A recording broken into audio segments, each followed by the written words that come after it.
చిన్న ధైర్యం, అంత క్లోజ్గా ప్యాంపరింగ్ అలా ఏం కాదు మా లైఫ్. చాలా పని అంటే ఎప్పుడు నెక్స్ట్ ఏంటి నెక్స్ట్ ఏంటి నెక్స్ట్ ఏంటి అని అలా వస్తుండే లైఫ్ కదా. సో ఎప్పుడు మమ్మీ ఎత్తేసుకొని ముద్ర పెట్టేసి అన్నం తిని ఆ టైప్ ఏం కాదు. గారాల పట్టీలు ఏ పట్టీలు కాదు. స్ట్రిక్ట్ మదర్, చాలా స్ట్రిక్ట్ మదర్, అంతే స్ట్రిక్ట్గా ఉండేవాళ్ళు. ఏం చేసిన మా అమ్మ ఇలా చూస్తే అమ్మాయి ఏదో అయిపోయింది తేడారా బాబాయ్ సర్దుకో, అలాగే పెంచారు.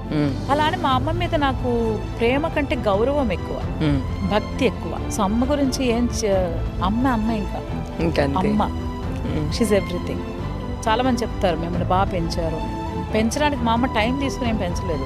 ఆన్ ది వేలో వచ్చే మాటలా ఇలా ఉండకూడదు, ఇప్పుడు పడుకోకూడదు, ఇలా చేయకూడదు, అలా చేయకూడదు, ఇలాగే ఉండాలి, ఇలా మాట్లాడాలి, పెద్దవాళ్ళు వస్తే నుంచుని మాట్లాడాలి. సో ప్రతిదీ ఆన్ ది వేలో ఫ్లోలో చెప్పేస్తూ ఉండేవాళ్ళు. మేము దాన్ని ఫాలో అవుతూ ఉండేవాళ్ళం అనమాట. సో అమ్మే మొదటి గురువు అంటారు కదా, షీ ఈజ్ మై గురు.